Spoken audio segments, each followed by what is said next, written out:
أعوذ بالله من الشيطان الرجيم بسم الله الرحمن الرحيم. My friends, our Prophet ﷺ has told us how the news reaches the gates of Illiyin, of whoever is coming from this earth, and they there in Illiyin are always saying to the angels, who's coming, who's coming, who's coming? And when they say it is Munawwar Hussein, who's from E1, yeah, whatever street that might be, yeah, Munawwar Hussein in E1 in the heart of Whitechapel is coming up. You know Munawwar Hussein's dad, his mom that went before, maybe his granddad and his great-grandfather and his uncles, and now they come rushing forward. Is there any family members that come rushing forward to the entrance of the gate? They want to receive their child, their grandchild. And when he enters, he now realizes, if he's a good soul only, if he's only a good soul, this happens. He now realizes that he's got a whole family out here. Not just the ones he's seen. He hasn't seen his great-great-great-grandfather. Even he looks at him and they catch up on news. And his father, mother and others say to him, how's your sister? How's that son of yours? How is so-and-so? What about the other one? Did she get married? Is she married yet? They catch up on news of this world. That's the first thing they do. But if it's a bad soul, then they go to Sijjin and they don't see any families there whatsoever. And what a life that would be for a person to live in this world and to end up in Sijjin. May Allah Azza wa Jal forgive us. May Allah protect us from going there. Say Ameen.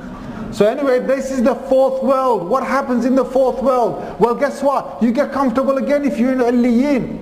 You get comfortable. You're with your family, the families that went before you. And now you're waiting for others to come from the world. You want your sister to come to Illiyin. You hope she gets to Illiyin. You pray she gets to Illiyin. That's why people on this earth sometimes have dreams. How do you have a dream? How do you meet a person who's already gone? Well, the people in Illiyin, they make a request to Allah. Oh Allah, I'd like to see so-and-so of my family member in the world in a dream. If only Allah wills, they get the wish granted. So what happens? What happens is, subhanAllah, think of this, this is amazing. This is amazing, and this happens every single night. What Allah has done is during the night, when you've gone to sleep tonight, and I go to sleep tonight, and last night, and the night before that, and every single night of my life, what Allah says in the Holy Quran in Surah Zumar, Surah number 39, I think it's ayah number 46.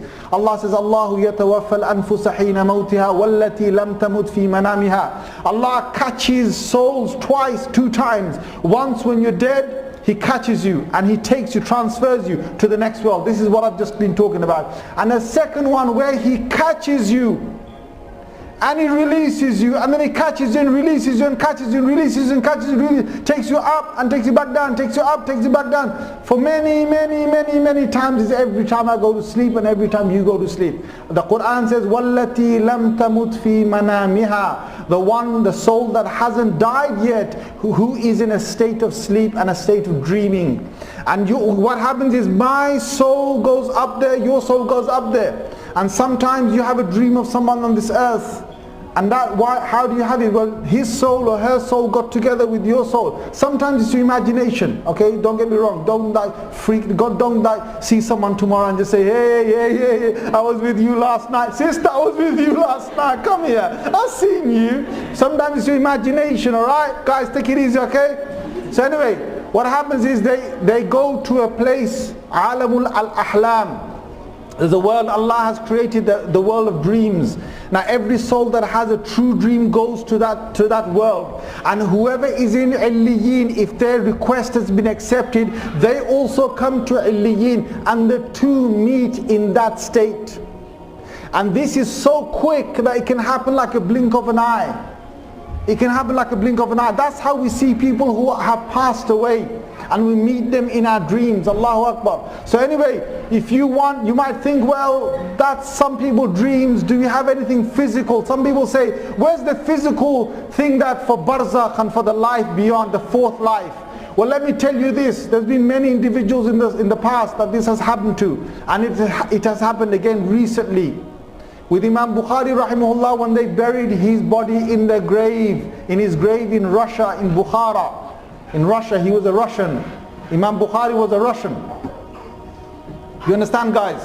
We need to tell Putin that. Imam Bukhari was a Russian, Allahu Akbar. Anyway, when he was buried in his grave, there was a fragrance, a very strong fragrance of itr and of great fragrance of a nice smell coming, strong, so strong that they'd never smelled anything like this. So the people came to his grave straight after his janazah and they took soil from his grave. They took it home. This was like a whole piece of soil that's got this fragrance. You could rub it on your hands, you could rub it on your body, on your skin, and you've got really nice fragrance. So people then flocked to his grave for 3 days. Every day they would take soil, hands full of soil, and then the ulama in his time, they made dua to Allah. They said, oh Allah, please stop this because the bid'ah is going to stop. And they said, oh Allah, please take this fragrance away because we have to carry on refilling the grave every single day. Can you imagine?